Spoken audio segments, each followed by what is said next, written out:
안녕하세요. 정진튜브 시청자 여러분 안녕하십니까? 김정진입니다. 보험 진짜 어렵죠? 예, 진짜 어려워요. 알면 알수록 더 헷갈리고 정말 어렵습니다. 평상시에 많이 질문을 받는 것들 중에서 이건 진짜 되게 기본적인 건데 헷갈리기 시작하면 정말 끝없이 헷갈리거든요. 그래서 그 부분에 대해서 오늘 좀 알려드리는 시간을 갖도록 하겠습니다. 이런 질문들이 들어와요. 암보험을 여러 개 가입하면 암진단비를 다 받을 수 있는 거냐? 뭐 이런 거. 실손의료비를 하나 더 가입하면 그럼 그쪽에서 또 나오는 거냐? 이런 것도 있고. 자, 암에 걸려서 입원을 하면 암 입원 일당이라는 게 있는데 그거 말고 입원 일당도 받을 수 있는 겁니까? 이런 질문들이 되게 많아요. 이걸 받을 수 있는 거냐? 없는 거냐? 이게 다 중복해서 받을 수 있는 거냐? 그런 질문들이 진짜 많더라고요. 그래서 오늘 그걸 좀 정리를 해드리는 시간을 갖도록 하겠습니다.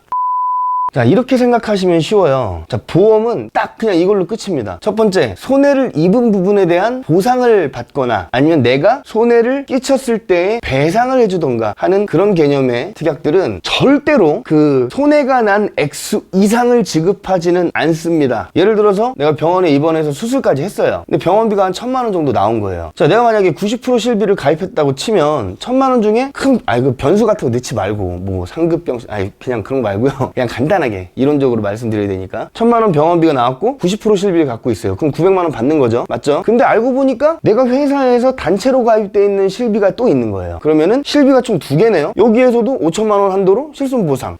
여기도 5,000만 원 한도로 실손보상. 대박이네요. 900만 원, 900만 원. 나는 병원비 1,000만 원밖에 안 내는데 여기서 900, 여기서 900. 그러면은 나는 1,800만 원. 괜찮죠? 이렇게 생각하면 그러면은 실비를 더 많이 가입할 걸 그랬네. 그럼 이제 여기 자기 이제 아는 사람한테 얘기해 준 거예요. 야, 너 실비 많이 갖고 있으면 많이 갖고 있을수록 되게 좋다고. 그래서 그 아는 사람은 실비를 한 10개를 가입했어요. 10군데에서. 그러면은 어떻게 됩니까? 뭐 1,000만 원 병원비 내고 9,000만 원 받는 거예요. 대박이죠. 그럼 누가 일을 합니까? 그냥 병원 가서 계속 아프다고 하지. 계속 돈을 벌어들일 텐데. 이런 일이 생기면 안 되겠죠? 그러니까 손해액을 넘어설 수 없게 돼 있는 거예요. 다른 케이스 한번 또 볼게요. 우리 집에 불이 났어요. 불이 나서 손해액이 한 5,000만 원 정도 손해가 났어요. 그래서 내가 화재보험을 갖고 있는 거예요. 그래서 청구를 하면 실제로 내가 손해 난 거 이제 계산해가지고 뭐 돈이 나오겠죠. 그렇게 받는 건데 내가 10군데의 화재보험을 가입해놨어요. 불나는 걸 하도 많이 봐서 나는 이게 걱정이 됐던 거야. 그래서 10군데에서 가입을 해놨었어요. 그러면 어떻게 나옵니까? 5천만 원의 피해액이 생겼는데 나는 5억을 받은 거예요. 집에서 불이 나니까 새로운 집이 생기네? 말이 안 되는 거잖아요. 이 세상이 무법천지가 될 겁니다. 그리고 실제로 보험회사에서는 배상이나 보상에 관련된 특약은 절대로 손해액 전체액을 넘어가지 않습니다. 그래서 어떤 식으로 지급이 되냐면요, 예를 들어서 실비 같은 경우에도 내가 병원비 1,000만 원이 나왔고 900만 원을 돌려받았어요. 실손의료비 보험 하나만 가입해 있어도 병원비 1,000만 원 내고 900만 원 돌려받을 수 있는 상황이었습니다. 90% 실비였을 때. 근데 10군데를 가입을 한 거예요. 그러면 손해액을 못 넘어가게 돼 있지만 나는 어쨌든 보험회사에 돈들을 냈잖아요. 그럼 어떻게 되냐? 너네는 가입을 어떻게 했지? 너네 보장 금액은 얼마야? 너네는 얼마야? 너네는 얼마야? 이렇게 얘기를 해가지고 뭐 어떤 데는 5,000만 원 가입돼 있고 어떤 데는 옛날에 막 그 표준화 이전에 실비 가입돼 있고 그럼 얘네들이 그거를 비례해가지고 총 금액 900만 원을 얘네 10군데 회사들이 찔끔찔끔 나눠서 비례해서 줍니다. 그게 비례 보상이에요. 총 금액 이상은 못 받게 돼 있으니까. 근데 10군데의 돈을 다 냈기 때문에 주긴 줘야 돼요. 근데 그 금액 이상은 못 주게 돼 있어. 그러니까 야, 니네가 많이 줘야 되는 거 아니야? 니네가 많이 줘야 되는 거 아니야? 뭐 이렇게 해갖고 서로 비례를 해서 일반큼의 금액들을 같이 주는 겁니다. 그냥 이게 다예요. 화재보험도 마찬가지예요. 비례 보상됩니다. 만약에 그렇게 되면. 그래서 원천적으로 지금은 중복 가입하기가 쉽지가 않습니다. 다 떠요, 전산에. 이거 중복 가입되는데 또 가입하는 거 맞아? 뭐 이렇게 물어보는 거예요. 그래서 뭐 이런 류의 특약들이 일상생활 배상 책임, 그리고 뭐 화재 벌금, 운전자 보험에서 벌금 내는 거 있죠. 그리고 뭐 변호사 선임 비용, 운전자에서, 그리고 뭐 형사합의금, 실손의료비 특약을 포함해서 이런 식으로 보상이나 배상을 해주는 그런 특약들은 절대 전체 금액 이상 받을 수가 없다. 그리고 그렇기 때문에 중복 가입이 돼 있다면 비례 보상을 통해서 보상을 진행한다 라는 거죠. 홈쇼핑에서 보험 광고할 때 막 운전자 보험 같은 거 할 때 변호사 선임비 500만 원 한도로 실손 보상, 벌금 2,000만 원 한도로 실손 보상, 실손 보상이란 말이 나오잖아요. 그럼 그 한도만큼 다 준다는 얘기가 아니라 실제 금액만큼 그 특약에서 지원을 해준다는 얘기인데, 그런 것들은 대부분 다 비례보상이라고 보시면 됩니다.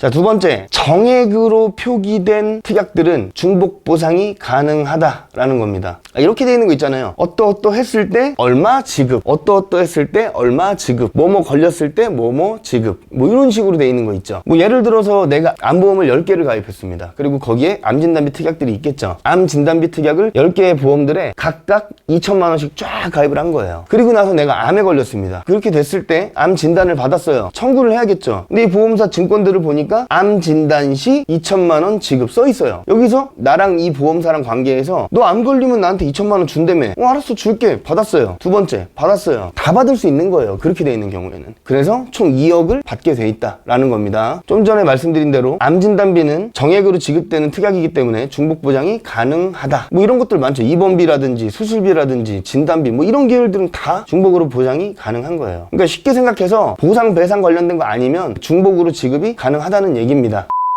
자, 세 번째, 정액 보상되는 특약이라면 그 조건, 가입되어 있는 그 조건에만 맞으면 무조건 지급된다는 얘기거든요. 그러니까 그 글자에 주목하시면 돼요. 글자. 어떻게 써 있는지에 주목하시면 된다는 얘기입니다. 단계별로 받을 수 있는 것들이 그래서 존재하게 된다라는 거죠. 뭐 예를 들어서 제가 가지고 있는 특약이 이렇다고 칠게요. 암입원비 특약이 있고요. 입원비 일당이 있고요. 그리고 장기 입원 간병비 특약. 여기에서 하나 더 말씀드리면 증권 보실 때 특약의 이름만 보지 마시고요. 특약의 이름을 보시고서 그렇구나 하고서 그 보장 내용이 또 있어요. 증권에 써 있습니다. 이것까지 보셔야 돼요. 특약 이름만 보고서 장기 입원 간병비 특약?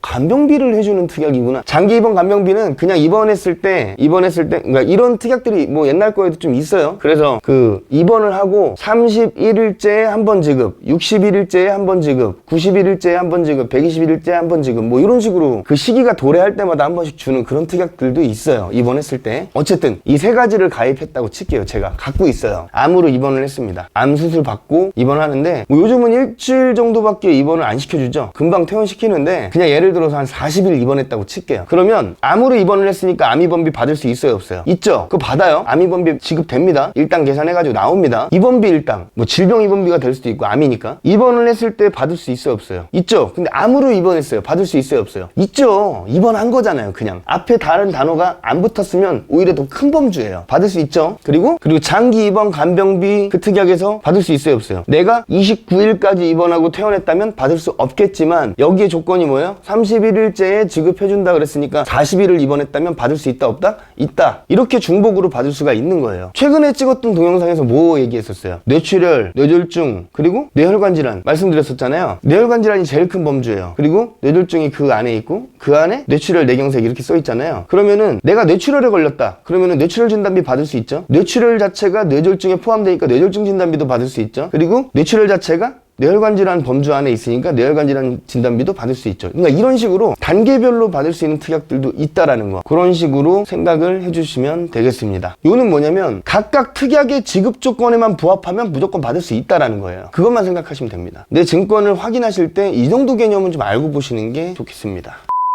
자, 오늘 말씀드린 거 정리 한번 해볼게요. 첫 번째, 보상이나 배상에 관련된 특약들은 절대로 그 손해액 이상을 보상하지 않는다. 그래서 많은 곳에 가입을 중복으로 했다 하더라도 보험사에서 전체 금액 이렇게 주는 게 아니라 그 전체 금액을 이 회사들이 비례해가지고 1만 준다라는 거. 이게 비례보상이다. 이거 말씀드렸고요. 두 번째, 그걸 제외한 나머지는 중복 보상이 다 가능하다. 근데 그게 어떻게 보상이 되느냐? 특약의 지급 조건에만 신경 쓰시면 됩니다. 이 특약 딱 봤을 때 이 상황이야? 입원하면 준대? 나갑니다. 암 입원하면 준대? 나갑니다. 뭐 이런 식으로 조건만 보시면 된다라는 거예요. 나머지 중복 보상이 가능하다라는 겁니다. 이런 개념들 그렇게 어렵지 않아요. 그러니까 이 두 가지 개념 알고서 증권을 보시면 조금 더 수월하게 보실 수 있으실 것 같고, 보험이요, 알면 알수록 되게 재밌습니다. 그리고 그렇게 어렵지 않아요. 여러분들이 가입하신 보험을 쉽게 이해하고 쉽게 활용하실 수 있는 그날까지 정진튜브가 함께 하겠습니다. 감사합니다.